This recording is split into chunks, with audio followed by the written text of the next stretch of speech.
On Monday 20th of May, a brilliant night was had by all at the House of Commons. The Enfield Southgate Labour Party, hosted by Luciana Berger, MP Liverpool and Shadow Minister for Climate Change. An evening of fun and laughter with a serious message. Luciana Berger encouraged taking the opportunity to invest in low-carbon energy as it can create jobs, increase economic growth and can be good for the planet. Across the world, like China and India and Brazil and Mexico, really grasping hold of and taking the opportunity forward on, and we need to be doing the same. And we need a government that really says that we're going to invest in low carbon and in green jobs, because it can make a difference not only to our communities and to create jobs, but actually to the planet too, and that's why it matters. So I hope that you can really get involved in that campaign that we're really pushing. Caroline Flint, as our Shadow Secretary of State for Energy and Climate Change, is really leading the charge on, and we're getting behind. So thank you for coming this evening. There's lots of other people I know that want to speak. I hope you have a great time. Please come back, but also please take time to get out on the doorstep and engage in campaign. It does make a difference, and we need to win areas like Enfield at the next election. It really makes a difference. So again, thank you for everything. Emiley Thornberry, Shadow Attorney General, reminded us that we need to build a fairer society, a better equal society where everyone gets a chance regardless of colour and creed. A heartfelt message that resonated around the room. Is we want to build a fairer society, a better society, a more equal society. A society where people are properly respected and where everyone gets a chance. And that people are just not just thrown to one side just because of their colour, their creed, who they were born to or anything else. So people get a real chance. And frankly, we don't have a government that gives people a real chance at the moment, and we know that. And for people who say that there's no difference between the political parties, all they need to do is look at this government and look at what this government is doing.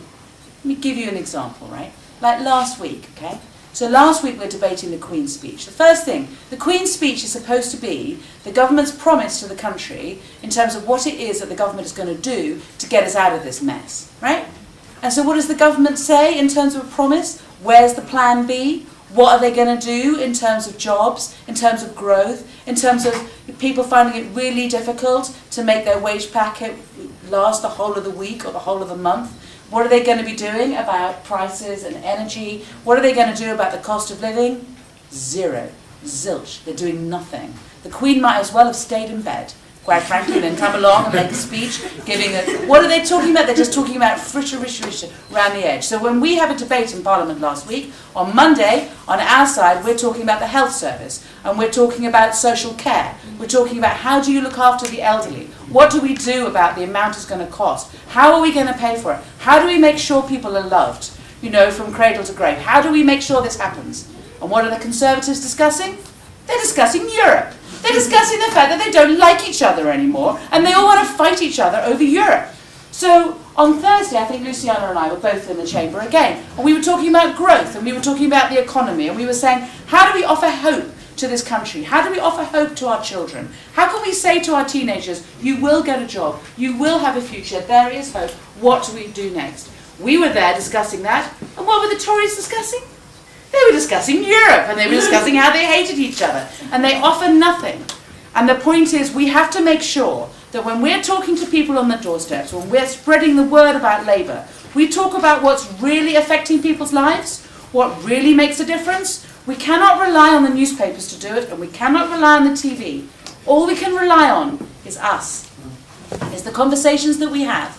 You know, whether it's in the canteen, whether it's with our neighbour, whether it's being brave and knocking on a door and talking to a complete stranger, and you can all do it. Speaking to people in that way and bringing people into the Labour family, you know, so that we can all together build a great London Labour Party that can really build true, deep Labour seats in areas such as yours. You know, we have the right message, we are on the right side.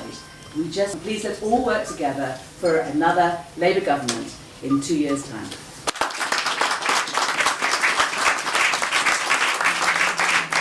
David Lammy, Tottenham MP, summed up the feeling with, we need growth and hope. I understand the political party that stood on the side of folk that said no Irish, no blacks, no dogs, and said this was unacceptable and brought the first Race Relations Act to this country to stand up against that prejudice. And that's why the debate going on in Parliament tonight is so important, and why we need a progressive government in this country. We're having this meeting at a time when it has become very popular to turn neighbour against neighbour. If you were born in this country, you're encouraged to be suspicious, to doubt, and to question the legitimacy of those who were not born in this country. If you have a job in this harsh, tough economy, you're encouraged to look at the person who hasn't got a job and think you lazy, so-and-so, why aren't you working? If you are able and full-bodied and have all your mental faculties, you're asked to question those who have disabilities, who have special needs, and asked to question why they aren't in employment in this recession. If you are a nurse with a good pension, then our party says that your pension isn't fantastic, it's not going to set you up for life, but we don't ask you to question the supermarket cashier that has a bad pension. We say both pensions are wrong. That's the country that we're living in at this time. There's been a lot of discussion about housing benefit. But let us be absolutely clear that when we think about those families affected in Enfield, when we think about those families affected in Haringey, when we visit and think about the bedsits in which mainly those women are raising their children, this is not the best quality accommodation in London. That's the first thing. And second, the benefit is not going to them. It's going to landlords. So this is a time when we need hope. We need to say that we can have fair rents. We need to say that we can be a country that supports the vulnerable. We need to say, particularly, and it breaks my heart to once again see, as I did growing up in Tottenham, and I was reminded by that by your youth officer, Sean. Yeah. He said to me, do you really know my grandmother? Did you really go to St Philip's Church? Do you really know my mother? Of course I do. We all grew up in North London. And I remember how hard it was. I remember the unemployment. And to watch that come back to our communities and the absence of a future jobs fund to employ those young people and see them on their way. That is what Labour has to stand for, and to say there is hope, there is an alternative to this position. This government would reduce every single discussion to a debate about the deficit, and then take people for fools and assume that they don't understand that the deficit has increased whilst they've been in charge. Our economy is choked. There are deep-seated problems. We need to get people back to work. We need growth. We need hope. And it's the Labour Party that once again that will provide that. Now, to do that, you have to be out there. You have to be knocking on doors. You have to be spreading the word. You have to be standing for office. You have to be supporting those who do put their names forward and do stand for office. We have to take our local authorities, and there are important elections next year in London, and we must keep local authorities Labour. But then when we head to the general election, your seat will be once again the barometer of where the country is, and people will be looking intently to see what happens in Enfield, Southgate. I'll be up there during the election, but we're a few years away. But you're organising, you're preparing. You've been here a number of times this year. New people are joining the party. I congratulate the leadership in Enfield, Southgate, and on behalf of Labour folk in Tottenham, that's the whole of the constituency, we stand with you and we will be campaigning with you. However, the night belonged to Suhas Kal with his dogmatic thoughts on youth issues, reminding us that not only does the seriousness and significance of youth unemployment need to be understood, the impact will be felt long and short term. But most importantly, it is not the youth's fault. What is the solution? Well, no one knows, but he had some great ideas. Adlai Stevenson once said that we can't give any future to our children, but we can prepare them for the future. What he was saying is that we got to have the economic, political, social and cultural conditions where youth can grow up, have the security, have the stability, are able to prosper and provide happiness. Now that is what it is all about, really. So the problem of youth is not just the youth problem, it's the generation before which is responsible for how we have to get there. Effectively, we find that the current economic conditions are not very conducive at all. The current government, as we have heard, has not done anything to resolve the issues.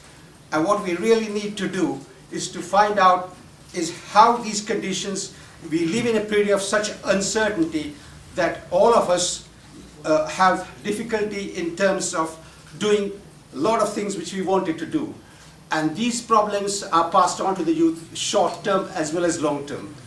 And the seriousness and the significance of this sometimes is not understood. If you look at the unemployment rate, it's 8.2% for overall people in unemployment. If you look at the youth unemployment rate, it is 22%. And if you look at the BME, where the unemployment is much, much higher, it is beyond 26%. What does that mean? It means 1 in 4 of young people are without a job. But can you imagine, at least particularly people of my generation, when we came out of universities or vocational training or whatever, that you don't find a job.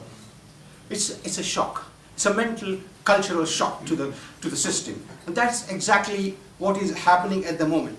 What we got to see is that really a recent TUC research which pointed out that impacts of all this unemployment, short and long term, on the youth is going to be considerable.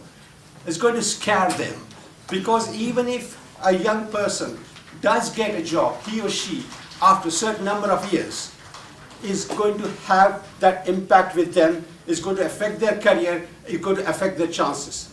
So effectively, what we have got to think in terms of not in the short term, but in the long term, and what we need to do, what are the implications if 25% of youth are without a job? They might go into depression, they might go into drugs, they might go into terrorism, they might go into situations where doing things which they don't want to do are harming the society. And who is responsible? It's the government at the moment, the generation before. You can't turn around and say, oh, these are young people, they don't know what to do. It is not their fault. That must be something clearly understood by everybody, that it is not the fault of the youth if things go wrong tomorrow. And implications are fracturing the society. It's going to be a generational impact, because one generation will think differently, the younger generation will think differently. And it needs to be understood and resolved. The question is, what is the solution? I mean, if I had a solution, or anybody here sitting in the room, or sitting in those House of Commons had a solution, the life would have been very simple. It is very complicated. We know it very well. But in my opinion, it has to be addressed at the micro level and addressed at the local level. Micro level, of course, the MPs have already talked. At the macro level, what we need to do. We need to have job creation, growth, even if that means that for a time being, the ratio of debt to the GDP increases for a short while. It's worthwhile doing that in order to ensure that there is growth and there are jobs. But we know very well that the Tory government is not going to. They are not interested, they don't want to do it, they just have not thought about it. So that is the real problem. Having said, apart from the political leaders, organizations, the corporations, health service, transport service, councils, and small businesses. All of them have to see and look at the problem and see what they can do to contribute and change this system. You know, in America, small businesses, half of the job done by small businesses. Now, what is happening in this country? The small businesses are being crushed.